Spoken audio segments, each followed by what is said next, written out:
ti nuk ke një ofertë high ticket. Çfarë është saktësisht një ofertë high ticket?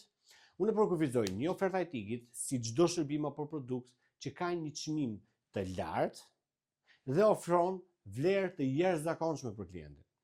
Për t'ju dhënë një përkufizim të qartë, unë kam një kategori çmimesh. Çdo ofertë nën 1000 euro, unë e quaj low ticket. Low ticket. Çmim i lirë. Çmim i lirë. Mid ticket janë ofertat që variojnë nga 1000 deri në 10000 euro. Mid ticket, ofertat të mesme. High ticket janë ofertat që janë nga 10.000, pra 10.000 deri në 100.000 euro. 100.000 euro.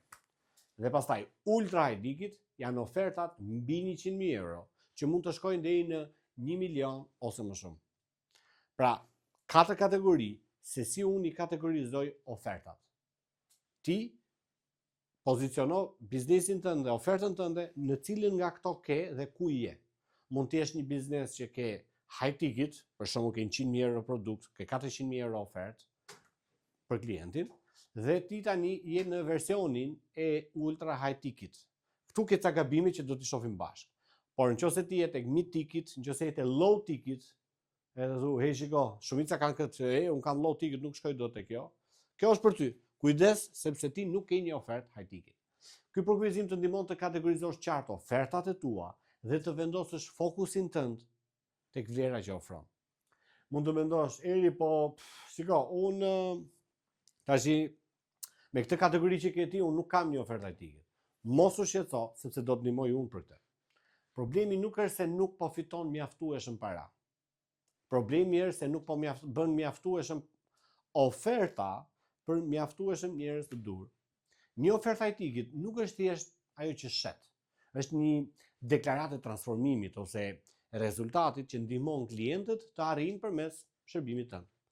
Nuk është thjesht një deklaratë për shërbimin tënd. Nuk e di, apo më ndjek deri këtu? Këtë. Si të tërheqësh klientët high ticket? Shumë pronar biznesesh dhe profesionistë të pavarur nuk besojnë se në tregun e tyre ka njerëz që do të investonin parat e tyre për ofertat e tyre high ticket. Për shembull 5.000 euro apo 100.000 euro apo 10.000 euro në një kontratë vetëm, apo 400.000 euro në një kontratë vetëm. Ky është mentalitet. Dhe ata mendojnë se përgjigja do t'i kemi një treg të ri. Këta që kam tashi nuk bëjnë dot gjë. Këto që kam tashi, no. Duhet të zgjeroj tregun, duhet ikni një treg të ri. Por në realitet, unë po ta them që tani ki kujdes.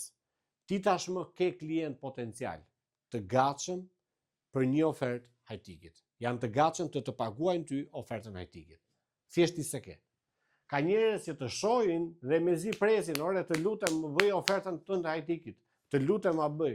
Por ti thjesht nuk po i shikon, nuk je i qartë. Mund të garantoj pothuajse ke midis 10.000 dhe 100.000 euro të fshehura në rrjetin tënd të ngushtë, mediat sociale, kontaktet personale, që ti mund të krijosh brenda 90 ditëve. Shënoj këtë. Një ofertë tërheqëse është 10 herë më e fuqishme sesa një argument bindës. Oferta e duhur për personin e duhur të çon shumë më shpejt atje ku dëshiron, sesa përpjekja për ta bindur. A bën sens kjo? Shumë pronar biznesesh nuk besojnë se klientët e tyre do të shpenzonin shuma të tilla. Por sapo përshtaten dhe përmirësojnë ofertat, klientët e dur fillojnë të dalin në pa dhe shumë shpejt.